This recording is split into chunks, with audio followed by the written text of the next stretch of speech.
Welcome back to the channel ப்ரொகிடெக். இன்றைக்கி வீடியோவில் 12th கம்ப்யூட்டர் சயின்ஸுக்கு சிஎஸ்வி ஃபைல் க்ரியேஷன், அப்புறம் அந்த சிஎஸ்வி ஃபைலில் இருக்கிற டேட்டாவை எப்படி ரீட் பண்ணணும் அண்ட் சிஎஸ்வி ஃபைலில் எப்படி டேட்டா ரைட் பண்ணணும் அப்படின்ற கான்செப்ட் பற்றி கொடுத்துருக்காங்க. ஆக்சுவலி 13th லெசனில் இருக்குது. ஸோ அதுதான் எப்படி க்ரியேட் பண்ணணும். இதை 2 மெத்தட்ஸில் க்ரியேட் பண்ணலாம். ஸோ ஒன்று நார்மல் நோட்பேட் யூஸ் பண்ணி க்ரியேட் பண்ணலாம், ஆர் நம்ம டேரெக்டாக எக்ஸல் ஷீட்லேயும் க்ரியேட் பண்ணி அதை சிஎஸ்வியாகவும் ஓப்பன் பண்ணி பார்க்கலாம். ஸோ அந்த 2 வேஸ் இருக்குது. அந்த வேஸ் மட்டும் என்ன அப்படின்றது இன்றைக்கி வீடியோவில் பார்க்க போகிறோம். ஸோ அது போக இன்னும் ஹவு டு ரீட் டேட்டான்னு இருக்குது, how to right data into the CSV file இருக்குது. ஸோ அது நெக்ஸ்ட் வீடியோவில் பார்க்கலாம். ஸோ ஃபஸ்ட்டு ஒன் என்ன அப்படின்னா சிஎஸ்விக்கான இன்ட்ரடக்ஷன். ஸோ ஃபஸ்ட்டு பேசிக்காக பைத்தானில் நிறைய லைப்ரரி கலெக்ஷன்ஸ் இருக்குது. ஸோ அதில் இருக்கிற ஒன் ஆஃப் தி மாடல் தான் one of the library model தான் இந்த சிஎஸ்வி மாடல் அப்படின்றது. ஸோ இந்த சிஎஸ்விக்கான எக்ஸ்பேன்ஷன் பார்த்தீங்கன்னா கமா செப்பரேட்டட் வேல்யூஸ். ஸோ இதுதான் இதுக்கான எக்ஸ்பேன்ஷன். ஸோ ஏன் இதை கமா செப்பரேட்டட் வேல்யூஸ் இருக்கிற ஃபைல் அப்படின்னு சொல்கிறோம் அப்படின்னா, இதில் ரைட் பண்ணியிருக்கிற ஒவ்வொரு டேட்டாவும் கமா வச்சு செப்பரேட் பண்ணியிருப்பாங்க. ஸோ அதனால தான் கமா செப்பரேட்டட் வேல்யூஸ் அப்படின்னு சொல்கிறோம். ஸோ இதை normal human readable text file அப்படின்னு சொல்கிறோம். ஸோ நார்மலாக ஒரு ஹியூமன் இதை ரீட் பண்ணுற மாதிரியான ஒரு டெக்ஸ்ட் ஃபைல் தான் இந்த சிஎஸ்வி அப்படின்னு சொல்கிறோம். ஸோ அதில் கிரிட்டிக்கல் ஃபார்மட் எதுவுமே இருக்காது. நீட்டாக ஒரு நார்மல் ஹியூமன் அதை ரீட் பண்ணுற மாதிரி தான் இருக்கும். ஸோ இதில் லைன் பை லைனாக ஈச் அண்ட் எவ்ரி ரெக்கார்டையும், ஸோ ரெக்கார்டுன்றது ஒரு டேபிளில் கொடுத்துருக்கிற ஒரு என்டையர் ரோ. ஸோ அந்த ஒவ்வொரு ரெக்கார்டுமே ஒவ்வொரு லைனாக மென்ஷன் பண்ணியிருப்பாங்க. ஸோ அதை தான் இதில் சொல்லியிருக்காங்க. Each line has the number of fields. So each and every லைன்லையும் நம்பர் ஆஃப் ஃபீல்ட்ஸ் இருக்கும். ஸோ அந்த ஃபீல்ட்ஸ் எப்படி செப்பரேட் பண்ணியிருப்பாங்க, இது ஒரு ஃபீல்டு அப்படின்றத நம்ம எப்படி ஐடென்டிஃபை பண்ணோம் அப்படின்னா கமா வச்சு செப்பரேட் பண்ணியிருப்பாங்க. ஸோ அது சம் அதர் டெலிமீட்டர் இருக்கும். டெலிமீட்டர் அப்படின்றது பங்க்சுவேஷன் சிம்பிள்ஸ் மாதிரி. ஸோ அந்த மாதிரி சிம்பிள்ஸ் இருக்கும்.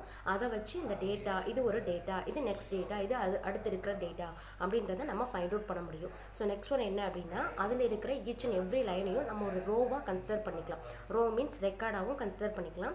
நெக்ஸ்ட்டு அதில் இருக்கிற ஈச் அண்ட் எவ்ரி ஃபீல்டையும், அதாவது கமா செப்பரேட் பண்ணி இது ஒரு ஃபீல்டு அப்படின்னு கொடுத்துருப்பாங்க இல்லையா, அந்த ஃபீல்டை இட்ஸ் அ காலம் அப்படின்னு நம்ம ஃபைண்ட் அவுட் பண்ணிக்கலாம். ஸோ இவ்வளோ பேசிக்காக சிஎஸ்வியில் இருக்கிற இஷ்யூஸு. ஸோ நெக்ஸ்ட் சிஎஸ்விக்கும் எக்ஸ்எல்எஸ்க்கும் உள்ள டிஃப்ரென்சியேஷன் காட்டியிருக்காங்க. இந்த எக்ஸ்எல்எஸ் அப்படின்றது எக்ஸல் ஃபைல் ஃபார்மட்டுக்கான எக்ஸ்டென்ஷன், சிஎஸ்வின்றது சிஎஸ்வி ஃபைலுக்கான எக்ஸ்டென்ஷன். ஸோ பேசிக்காக ஆக்சுவலி இதில் ஹெட்டிங் மாறி இருக்குது. இந்த லெஃப்ட்டில் இருக்கிறதா எக்ஸல், ரைட்டில் இருக்கிறது சிஎஸ்வி. ஸோ இதை மட்டும் கொஞ்சம் கரெக்ஷன் பண்ணி பார்த்துக்கோங்க. ஃபஸ்ட்டு இந்த எக்ஸல்ன்றது என்ன அப்படின்னா, எக்ஸல்ன்றது it's a binary file. So அதில் இருக்க டேட்டா அண்ட் கண்டென்ட் ஃபார்மட்டிங் எல்லாமே ஒரு பைனரி ஃபார்மட்டில் 0s and 1 ஃபார்மட்டில் ஸ்டோர் ஆகும். இந்த சிஎஸ்வி ஃபைல் ஃபார்மட்டுன்றது ஒரு பிளைன் டெக்ஸ்ட் ஃபார்மட்டு. ஸோ அது ஈஸியாக நம்ம ரீடபிள் ஃபார்மட்டில் இருக்கும். ஸோ அகெயின் ரிப்பீட் பண்ணுறேன், இந்த லெஃப்ட்டில் இருக்கிற பாருங்கள். ஸோ இந்த சைடு இருக்கிறது எக்ஸலுக்கான டிஃப்ரென்சியேஷன், இந்த ரைட்டில் இருக்கிறது சிஎஸ்வி. இந்த ஹெட்டிங் மட்டும் ஜஸ்ட் மாறிடுச்சு. ஸோ இதை ரீப்ளேஸ் பண்ணிக்கோங்க.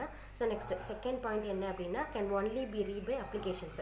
இப்போ எக்ஸ்எல்எஸ் இருக்குது அப்படின்னா அதை ஒன்லி நம்ம எதை வச்சு ரீட் பண்ண முடியும் அப்படின்னா, அந்த பர்டிகுலர் ஃபைலை ரீட் பண்ணணும்னா அதுக்கான சாஃப்ட்வேர் வேணும். அப்படி இருந்தால் மட்டும்தான் அந்த எக்ஸ்எல்எஸ் ஃபைலை நம்மளால் ரீட் பண்ண முடியும்.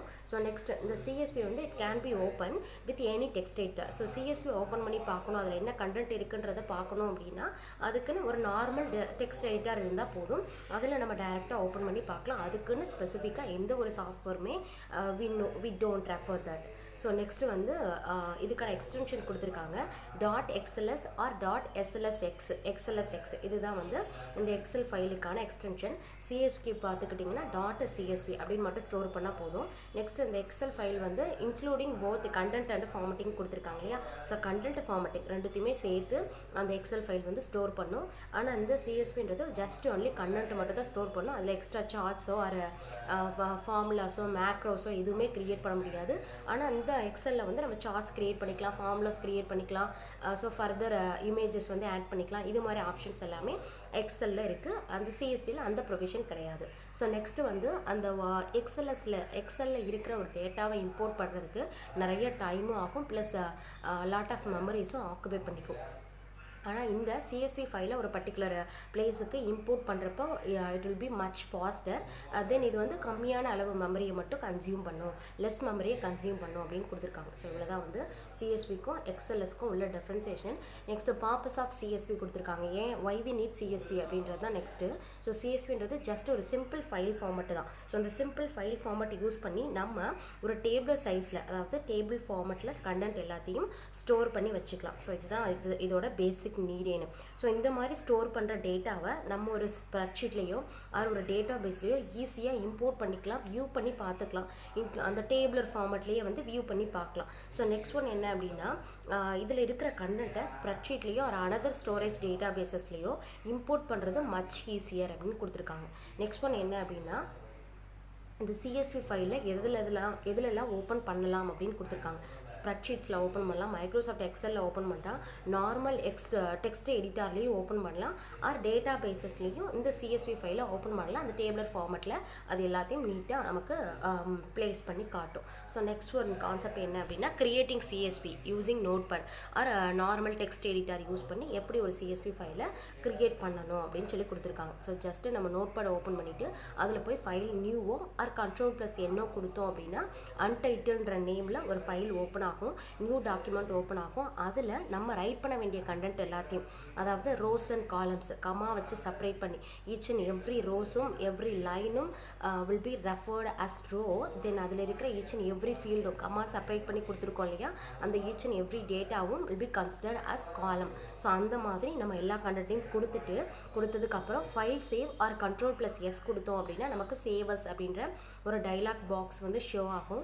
அதில் போய் எந்த பர்டிகுலர் பிளேஸில் நம்மளோட கண்டென்ட்டை நம்மளோட ஃபைலில் சிஎஸ்வி ஃபைலில் ஸ்டோர் பண்ண போகிறோன்ற பிளேஸ் சூஸ் பண்ணிவிட்டு அதில் போய் ஃபைல் நேமில் நம்ம ஃபைலுக்கான நேம் கொடுத்து .csvன்ற எக்ஸ்டென்ஷன் கண்டிப்பாக கொடுக்கணும். ஸோ கொடுக்கல அப்படின்னா இது வந்து ஒரு சிஎஸ்வி ஃபைல் ஃபார்மெட்டாக ஸ்டோர் ஆகாது, நார்மல் டெக்ஸ்ட் ஃபைலாக ஸ்டோர் ஆகும். ஸோ அதனால் .csvன்ற ஃபார்மெட்டில் அதை ஸ்டோர் பண்ணிடணும். ஸோ நெக்ஸ்ட்டு சேவ் கொடுத்துட்டோம் அப்படின்னா நம்ம கொடுத்த நேமில் அது ஸ்டோர் ஆகிரும். நெக்ஸ்ட் அதுக்குள்ளே இருக்கிற கண்டென்ட் வந்து டைப் பண்ணணும். ஸோ இதில் வந்து topic 1, topic 2, topic 3, next second லைனில் 1, 2, 3, தேர்ட் லைனில் எக்ஸாம்பிள் 1, எக்ஸாம்பிள் 2, எக்ஸாம்பிள் 3 கொடுத்துருக்கேன். ஸோ நெக்ஸ்ட் வந்து இதில் பாருங்கள், இதில் வந்து 3 ரோஸ் இருக்குது. எப்படி 3 ரோஸ் இருக்குதுன்னு சொல்கிறேன் அப்படின்னா 3 லைன்ஸ் வந்து இருக்குது. ஸோ அதனால் 3 ரோஸ் இருக்குதுன்னு சொல்கிறேன். ஈச் அண்ட் எவ்ரி லைன்லையும் 3 டேட்டா வந்து இருக்குது. ஸோ 2 கமா வச்சு செப்பரேட் பண்ணி கொடுத்துருக்காங்களே. ஸோ 3 டேட்டாஸ் இருக்குது. ஸோ அதனால் இது வந்து ஒரு 3x3 டேபிள் ஃபார்மெட்டில் இது நமக்கு ஷோ ஆகும். ஸோ இதில் அதுக்கப்புறம் நம்ம என்ன பண்ணோம் அப்படின்னா, எந்த பிளேஸில் நம்ம அந்த பர்டிகுலர் ஃபைலை ஸ்டோர் பண்ணமோ அந்த பிளேஸுக்கு போய் பார்க்குறோம் அப்படின்னா அது பாருங்கள், அதோட ஐக்கான எப்படி இருக்குது பாருங்கள், எக்ஸல் ஃபார்மெட்டில் மாறி இருக்குது. ஏன் அப்படின்னா பை டிஃபால்ட்டாக எக்ஸல் ஃபார்மெட்டில் தான் இருக்கும். நமக்கு வேறு ஏதாவது ஃபர்தர் ஃபார்மெட்ஸ் வேணும் அப்படின்னா ஓப்பன் வித் அந்த ஃபார்மெட் கொடுத்துக்கலாம். ஸோ இதில் வந்து எனக்கு எக்ஸல் ஃபைல் ஃபார்மெட் என்னோடய சிஸ்டமில் இருக்கிறதுனால அது எக்ஸல் ஃபைல் ஃபார்மெட்டில் ஷோ பண்ணியிருக்கு. ஸோ இந்த சாம்பிள் அப்படின்றது அதோட நேமு. ஜஸ்ட் டபுள் கிளிக் பண்ணி ஓப்பன் பண்ணோம் அப்படின்னா இதோட ரிசல்ட் எப்படி இருக்குன்னு பாருங்கள். ஸோ சேம் அந்த சாம்பிள்ன்ற ஃபைலு. ஸோ அதில் வந்து 3 ரோஸ் இருக்குது, 3 காலம்ஸ் இருக்குது. ஸோ 3x3 ஃபார்மெட்டில் இந்த டேபிள் வந்து ஷோ ஆகிருக்கு. ஸோ நெக்ஸ்ட் ஒன் வந்து creating CSV file that contains comma with data. So டேட்டாவில் கமா இருக்குது அப்படின்னா அந்த சிஎஸ்வி ஃபைலை எப்படி கிரியேட் பண்ணணும் அப்படின்னு சொல்லி கொடுத்துருக்காங்க. ஸோ இது பாருங்கள், இந்த மாதிரி வந்து இருக்கணும். So first row, second row, third ரோவில் இருக்கிற content Mylapore comma Chennai, Adyar comma Chennai, Gopalapuram comma Chennai இப்படின்னு சொல்லி இருக்கணும். ஸோ இந்த மாதிரி டேட்டாவை எப்படி நம்ம சிஎஸ்வி ஃபைலில் ரைட் பண்ணணும் அப்படின்னு சொல்லி கொடுத்துருக்காங்க. ஸோ இதில் பேசிக்காக என்ன கொடுத்துருக்காங்க பாருங்கள். இது வந்து அந்த நோட் பேடில் நம்ம டைப் பண்ண வேண்டிய issue. Roll number, name, address. First row, second ரோவில் அந்த ரோல் நம்பருக்கான வேல்யூ, அதுக்கான கண்டென்ட், நேமுக்கான வேல்யூ, அட்ரஸ்க்கான வேல்யூ, கமா சென்னை. கமா வந்து நமக்கு பிரிண்ட் ஆகணும். ஸோ எக்ஸ்ட்ரா ஏதாவது நமக்கு பிரிண்ட் ஆகணும் அப்படின்னா கண்டிப்பாக டபுள் கொட்டேஷனுக்கு உள்ளே கொடுக்கணும். இன்னொன்று பெஸ்ட் மெத்தட் என்ன அப்படின்னா, இந்த இடத்துல ஒரு சிங்கிள் ஸ்பேஸ் கொடுத்துருக்காங்க பாருங்கள், இதையுமே கட் பண்ணிவிட்டு கொடுங்க. ஸோ இந்த டேட்டாக்கு முன்னாடி ஸ்பேஸ் எதுவும் தேவையில்லை.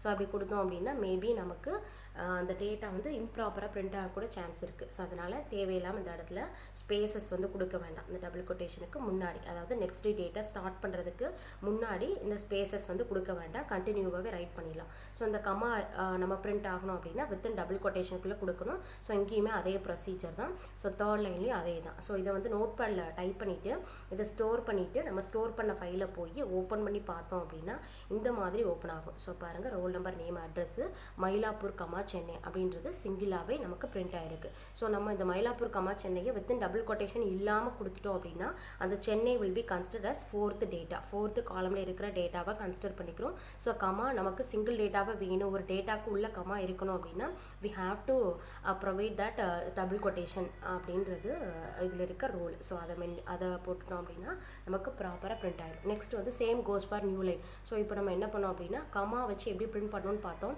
இதே ப்ரொசீஜர் தான் அந்த மயிலாப்பூர், சென்னைன்னு இருந்ததை மயிலாப்பூர் ஃபர்ஸ்ட் லைன்லையும் சென்னைன்றது செகண்ட் லைன்லையும் சேம் செல்லுக்குள்ளே ஒரே பாக்ஸுக்குள்ளே நமக்கு பிரிண்ட் ஆகணும் அப்படின்னா அதே ப்ரொசீஜர் தான். ஸோ அதில் என்ன கொடுக்கணும் அப்படின்னா இந்த டேட்டா பாருங்கள், நேம் கொடுத்தாச்சு, அட்ரஸில் இந்த கமா போட்டு ஜஸ்ட் என்ட்ரு கொடுத்துட்டோம் அப்படின்னா இந்த டேட்டா இன்னும் முடியல. கமா போட்டிருக்கோம், அதனால் டேட்டா முடியலை. இங்கே டபுள் கொட்டேஷன் ஸ்டார்ட் பண்ணி இன்னும் முடிக்கல. ஸோ அதனால் இந்த இடத்துல என்ட்ரு கொடுத்ததும் இதுக்கப்புறம் வர்ற டேட்டாவை சேம் ஃபீல்டுக்குள்ளே, அதாவது அதே செல்லுக்குள்ளே கீழே செகண்ட் லைனாக வந்து பிரிண்ட் பண்ணிடும். ஸோ இதே ப்ரொசீஜர் தான் அந்த மற்ற மூணுத்துக்குமே. ஸோ இதை வந்து சேவ் பண்ணிவிட்டு ஓப்பன் பண்ணி பார்த்தா தெரியும். ஸோ இதில் பாருங்கள், ரோல் நம்பர், நேம், அட்ரஸ்ஸு கீழே அந்த மயிலாப்பூர், சென்னை அப்படின்னு சைடில் பிரிண்ட் ஆனது இப்போ கீழே பிரிண்ட் ஆகிருக்கு. ஏன் அப்படின்னா கீழே நம்ம ஜஸ்ட் ஒரு என்டர் மட்டும் கொடுத்துடணும், அதனால் இந்த மாதிரி பிரிண்ட் ஆகிருக்கு. ஸோ நெக்ஸ்ட் ஒன் வந்து டபுள் கொட்டேஷன் இருக்கிற டேட்டாவை எப்படி நம்ம க்ரியேட் பண்ணுறது அப்படின்றதான் வந்து நெக்ஸ்ட்டு ப்ரொசீஜர். ஸோ இப்போ என்ன பார்த்துருக்கோம் அப்படின்னா கமா இருக்கிற டேட்டாவை எப்படி பிரிண்ட் பண்ணணும், கமா இருக்கிற டேட்டாவை எப்படி நெக்ஸ்ட் லைனில் பிரிண்ட் பண்ணணும்னு பார்த்தோம். அதாவது ஒரே செல்லில் கீழே பிரிண்ட் பண்ணுறது எப்படின்னு பார்த்தோம். இது என்ன அப்படின்னா டபுள் கொட்டேஷன் இருக்கிற டேட்டாவை எப்படி பிரிண்ட் பண்ணணும்னு பார்க்க போகிறோம். ஸோ இதில் வந்து 4 rows and 4 columns கொடுத்துருக்காங்க.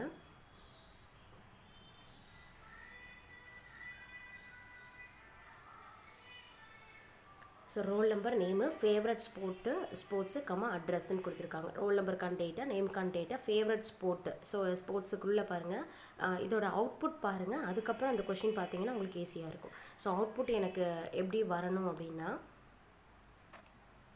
இந்த இருக்குது பாருங்கள், இந்த மாதிரி வந்து எனக்கு விசிபிள் ஆகணும். So roll number, name, favourite ஸ்போர்ட்ஸில் கிரிக்கெட், ஃபுட்பால், கிரிக்கெட்டும் ஃபுட்பாலும் டபுள் கொட்டேஷனுக்கு உள்ளே வரணும். ப்ளஸ் ரெண்டுத்துக்கும் இடையில ஒரு கமா இருக்கணும். ஸோ இது பிரிண்ட் ஆகணும். ஸோ நெக்ஸ்ட் அட்ரஸில் பாருங்கள், மயிலாப்பூர், சென்னைன்னு பிரிண்ட் ஆகணும். ஸோ கமா வரணும் அப்படின்னா நம்ம ஒரு டபுள் கொட்டேஷன் போடணும். ஸோ அதுக்கு முந்தின டேட்டா இதில் பாருங்கள், கமாவும் பிரிண்ட் ஆகணும், ப்ளஸ் இந்த ஃபுட்பாலுக்கும் கிரிக்கெட்டுக்கு மட்டும் செப்பரேட்டு டபுள் கொட்டேஷன் வரணும். ஸோ இந்த மாதிரி டேட்டா பிரிண்ட் ஆகணும் அப்படின்னா நம்மளோட கோடிங் எப்படி இருக்கணும் அப்படின்றது பாருங்கள். ஸோ நமக்கு வந்து கொஞ்சம் க்ரிட்டிக்கலாக இருக்கிறது இந்த 2 ஃபீல்டு தான், ஃபேவரட் ஸ்போர்ட்ஸும் அட்ரஸும் தான். ஸோ அட்ரஸ் ஃபீல்டு வந்து ஏற்கனவே நம்ம பார்த்தா தான், சென்டரில் கமா பிரிண்ட் ஆகணும் அப்படின்னா டபுள் கொட்டேஷனால் என்க்ளோஸ் பண்ணணும். ஸோ அது பண்ணியாச்சு. நெக்ஸ்ட் இப்போ இந்த கிரிக்கெட் வந்து டபுள் கொட்டேஷனுக்குள்ளே வரணும், அடுத்து இந்த ஃபுட்பாலும் டபுள் கொட்டேஷனுக்குள்ளே வரணும், சென்டரில் இருக்க கமாவும் வரணும். ஸோ அந்த கிரிக்கெட் டபுள் கொட்டேஷனுக்குள்ளே வரணுன்றதை மென்ஷன் பண்ணுறதுக்கு first double quotation cricket right பண்ணிவிட்டு கிரிக்கெட்டுக்காக டபுள் கொட்டேஷன் போட்டுருங்க. அடுத்து இந்த டபுள் கொட்டேஷன் பிரிண்ட் ஆகணும் இல்லையா, அதுக்காக வெளியில் இன்னொரு டபுள் கொட்டேஷன் போட்டுருங்க. Second double quotation cricket double கொட்டேஷனுக்குள்ளே வரணுன்றதுக்காக போட்டது. அடுத்து அதே மாதிரி ஃபுட்பாலுக்கு பாருங்கள், ஃபுட்பால் டபுள் கொட்டேஷனுக்குள்ளே வரணும். ஸோ ஃபஸ்ட்டு ஒரு டபுள் கொட்டேஷன் போட்டுட்டு அது பிரிண்ட் ஆகணுன்றதுக்காக இன்னொரு டபுள் கொட்டேஷன் என்க்ளோஸ் பண்ணுறோம். ஸோ நெக்ஸ்ட் வந்து சென்டரில் கமா பிரிண்ட் ஆகணும் இல்லையா, ஸோ அதுக்காக ஹோலாக அந்த கிரிக்கெட்டுக்கும் ஃபுட்பால் டபுள் கொட்டேஷனுக்குள்ளே இருந்ததுக்கும் சென்டரில் கமா இருக்கணும். ஸோ அதுக்கு வெளியே அவுட்டரில் இந்த இடத்துல இன்னொரு டபுள் கொட்டேஷன் வந்து ஆட் பண்ணியிருக்கோம். ஸோ இந்த மாதிரி போட்டோம் அப்படின்னா நமக்கு நம்ம எக்ஸ்பெக்ட் பண்ணுற ரிசல்ட் வந்து கிடச்சிரும். நெக்ஸ்ட்டு சேம் பேஸ்கெட் பால், கிரிக்கெட்டுக்கு பேஸ்கெட் பால் டபுள் கொட்டேஷனுக்குள்ளே வரணுன்றதுக்காக ஃபஸ்ட்டு டபுள் கொட்டேஷன், அது பிரிண்ட் ஆகணுன்றதுக்காக அவுட்டரில் இருக்கிற டபுள் கொட்டேஷன் ஃப்ரண்ட் அண்ட் பேக்கில் போடுறோம். அது மாதிரி கிரிக்கெட் டபுள் கொட்டேஷனில் போட்டு அது பிரிண்ட் ஆகணுன்றதுக்காக அந்த செகண்ட் டபுள் கொட்டேஷன், அடுத்து சென்டரில் கமா பிரிண்ட் ஆகணுன்றதுக்காக ஹோல் வேர்டையும் ஒரு டபுள் கொட்டேஷனுக்குள்ளே என்க்ளோஸ் பண்ணியாச்சு. ஸோ அதே மாதிரி இந்த சாக்கர், ஹாக்கிக்கு கொடுத்துருக்கோம். இந்த ஹாக்கி, சாக்கர் ரெண்டுமே பிரிண்ட் ஆகணும், டபுள் கொட்டேஷனுக்குள்ளே பிரிண்ட் ஆகணுன்றதுக்காக இந்த மெத்தடில் போட்டிருக்கோம். அடுத்து இந்த மயிலாப்பூர், சென்னை வந்து ஜென்ரலி நார்மலாக கமா மட்டும்தான் இருக்குது சென்டரில். ஸோ ஜஸ்ட் ஒரு சிங்கிள் டபுள் கொட்டேஷன் மட்டும் கொடுத்தா போதும். ஸோ இந்த ஃபைலை வந்து கோட்டுன்ற நேமில் ஸ்டோர் பண்ணியிருக்கேன். ஸோ அந்த கோட்டுன்ற ஃபைலை எந்த லொக்கேஷனில் ஸ்டோர் பண்ணமோ அந்த லொக்கேஷனுக்கு போகிறோம்.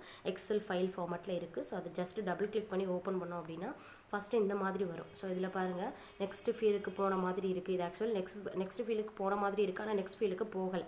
ஏன் அப்படின்னா இந்த இடத்துல இருக்க லைன் இல்லை பாருங்கள். ஸோ இந்த லைன் வந்து ஃபீல்டு பெரிய டேட்டாவாக இருக்கிறதுனால நெக்ஸ்ட் ஃபீலுக்கு இருக்கிற மாதிரி எக்ஸ்பேண்ட் ஆகியிருக்கு. ஸோ நெக்ஸ்ட்டு இதில் பாருங்கள், கிரிக்கெட் பாதி கட் ஆகியிருக்கு. ஸோ அதனால் இது என்ன பண்ணிக்கணும் அப்படின்னா இந்த இடத்துல நம்மளோட கர்சர் வச்சு ஒரு டபுள் லைன் இருக்கிற மாதிரி கர்சர் மாறும். அப்போ இதை ஸ்ட்ராங்காக பிடிச்சி ரைட்டில் எக்ஸ்பேண்ட் பண்ணோம் அப்படின்னா அதோட ஹோல் டேட்டாவும் நமக்கு கம்ப்ளீட்டாக தெரியும். ஸோ அப்படி பண்ணதுக்கப்புறம் நம்மளோட டேட்டா எப்படி இருக்கும் அப்படின்னா இந்த மாதிரி கிளியராக நமக்கு வியூ ஆயிருக்கும். Mylapore comma Chennai, cricket, football double கொட்டேஷனுக்குள்ளே நடுவில் இருக்கிற அந்த கமாவும் சேர்ந்து பிரிண்ட் ஆயிருக்கு.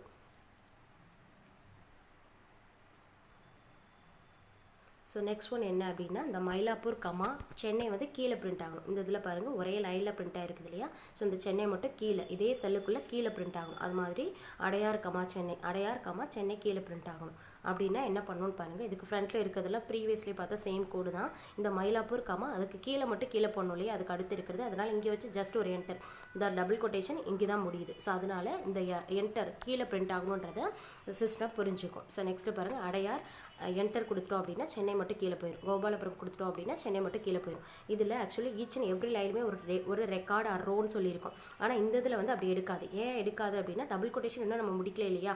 ஸோ அதனால் இந்த டேட்டா ப்ரீவியஸ்க்கு உள்ள டேட்டா அப்படின்றத கன்சிடர் பண்ணிக்கிறோம். ஸோ நெக்ஸ்ட் இதுக்கான அவுட்புட் பாருங்கள். இதுவுமே வந்து ஃபஸ்ட் டைம் ஓப்பன் பண்ணுறப்ப இந்த மாதிரி ஹைட் ஆகி இருக்கும். இது கிளியராக தெரியணும் அப்படின்னா செல்லோட சைஸை வந்து நம்ம எக்ஸ்பேண்ட் பண்ணி விடணும். ஸோ அப்படி எக்ஸ்பேண்ட் பண்ணி விடுறப்போ மயிலாப்பூர் கமா சென்னைன்றது வந்துச்சு. Cricket comma football. ஸோ இதெல்லாம் ப்ரீவியஸ்லி பார்த்த கோடு. இப்போ இது மட்டும் நம்ம எக்ஸ்ட்ரா கரெக்ஷன் பண்ணியிருக்கோம். ஸோ கோட்டுன்ற ஃபைலுக்குள்ளே இந்த கரெக்ஷன்ஸ் எல்லாமே வந்துருச்சு. ஸோ நெக்ஸ்ட் ஒன் என்ன அப்படின்னா கிரியேட் ஏ CSV file using Microsoft Excel use பண்ணியும் சிஎஸ்வி ஃபைலை நம்ம கிரியேட் பண்ண முடியும். ஸோ இது வந்து நார்மலாக எக்ஸலில் நம்மளோட டேட்டா எல்லாத்தையும் போட்டுட்டு அதை .csvன்ற ஃபைல் ஃபார்மேட்டில் ஸ்டோர் பண்ணிடணும். ஸ்டோர் பண்ணிவிட்டு அந்த ஃபைலை ஓப்பன் பண்ணி பார்க்குறப்போ அது கமா செப்பரேட் பண்ணி நமக்கு நோட்பேடில் வியூ பண்ணி காட்டியிருக்கும். ஸோ இதில் கவனிங்க, அந்த third cell, fourth cell, fifth cell பாருங்கள். தேர்டு, ஃபோர்த்து, ஃபிஃப்த்து ரோ மட்டும் இந்த இடத்துல பிளாங்காக இருக்குது பார்த்தீங்களா. ஸோ இந்த மாதிரி பிளாங்க் டேட்டாஸ் கொடுக்குறப்போ நமக்கு என்ன மாதிரி வரும் அப்படின்றத எக்ஸலில் பாருங்கள். இந்த இடத்துல கமா மட்டும் இருக்குது பாருங்கள். அந்த ஃப்ரண்ட்டில் டோட்டல் ப்ராஃபிட் அப்படின்றதுக்கு முன்னாடி இங்கே 2 செல்லு வந்து பிளாங்காக இருக்குது ஃபிஃப்த்தில். ஸோ அதனால் 2 கமா மட்டும் கொடுத்துருப்பாங்க. 2 கமா போட்டு total profit equal to comma அப்படின்ற டோட்டல் ப்ராஃபிட் ஈக்குவல் டுன்றது இந்த சி காலமில் இருக்குது. அடுத்த டியில் அதுக்கான வேல்யூ இருக்குது. ஸோ இந்த மாதிரி பிரிண்ட் ஆகிருக்கும்.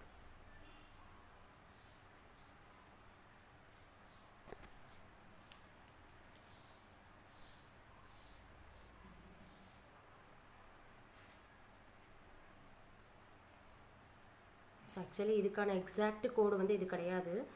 இந்த இதில் வந்து எக்ஸ்ட்ரா இன்னுமே டேட்டா ஆட் பண்ணணும். ஸோ ஆட் பண்ணணும் அப்படின்னா இந்த இதில் கொஞ்சம் கரெக்ஷனும் பண்ணணும். இதில் கீபோர்ட் மட்டும்தான் கொடுத்துருக்காங்க. அந்த தேர்டு ஃபோர்த்தில் வந்து டேட்டா இல்லை. அந்த தேர்டு ஃபோர்த்தில் என்ன டேட்டா இருக்கணும் அப்படின்னா மானிட்டர் மவுஸ்ன்றது இருக்கணும். இது மேபி பிரிண்டிங் மிஸ்டேக்காக இருக்கலாம். ஸோ அதனால் அதை மட்டும் கரெக்ஷன் பண்ணிக்கோங்க. தேர்டில் மானிட்டர், ஃபோர்த்தில் வந்து மவுஸ். ஆக்சுவலி இது வந்து ரெடியூஸ்டு போர்ஷன். ஸோ அதனால் இது எப்படி ஒர்க் ஆகுன்றது தெரிஞ்சுக்கணும் இல்லையா. அதனால் இதையும் தெரிஞ்சு வச்சுக்கோங்க. ஸோ அந்த தேர்டில் வந்து மானிட்டர்ன்றதும் ஃபோர்த்து டேட்டாவில் மவுஸ்ன்றது இருக்கணும். மற்றபடி சேம் கண்டென்ட்டு தான். ஃபிஃப்த்து ரோவில் மட்டும் ஃபஸ்ட்டு பிளாங்காக 2 ஃபீல்டு இருக்குது. ஸோ அந்த பிளாங்க் ஃபீல்டை கொடுக்கறதுக்காக கமா கொடுக்கணும். இப்போ இதுக்கான ரிசல்ட் எக்ஸாக்டாக வேணும் அப்படின்னா இந்த 3, 4th இந்த இடத்துல மானிட்டர் மவுஸ் கொடுத்துருக்காங்க பாருங்கள். அதில் ஜஸ்ட் பிளைன் கமா மட்டும் இருக்கணும். இந்த டேட்டா இருக்கக்கூடாது. ஆனால் இந்த டேட்டா தான் வந்து கரெக்டு. இதில் பிரிண்ட் ஆகிருக்கிறது தான் தப்பு. ஸோ இந்த 3rd and 4th மட்டும் மானிட்டரும் மவுஸும் சேர்த்துக்கோங்க. டேட்டா ரிசல்ட் வந்து ப்ராப்பராக இருக்கும். அது மாதிரி அந்த ப்ராஃபிட் பாருங்கள், அதில் ஸ்பெல்லிங் மிஸ்டேக்காக இருக்கும். டோட்டல் ப்ராஃபிட்டு இந்த இடத்துல ப்ராஃபிட் அப்படின்றது சேர்த்துக்கோங்க. மேபி இந்த இடத்துல ஹைடாக இருக்கலாம். இன்னும் எக்ஸ்பேண்ட் பண்ணால் தெரியும். ஸோ இது வந்து புக்கில் இருக்கிற ஒரு ஸ்க்ரீன்ஷாட்டு. ஸோ இதை நீங்கள் இந்த கோடிங் போட்டுட்டு ரன் பண்ணி பாருங்கள். உங்களுக்கு கிளியராக அவுட்புட் கிடைக்கும். ஸோ ரிமைனிங் வந்து சிஎஸ்வி ஃபைலை எப்படி ரீட் பண்ணணும், ரைட் பண்ணணுன்னு இருக்கும். ஸோ அதை நெக்ஸ்ட் வீடியோஸில் பார்க்கலாம். இதில் ஏதாவது டவுட்ஸ் இருந்தது அப்படின்னா கமெண்ட்டில் சொல்லுங்கள். தேங்க்யூ.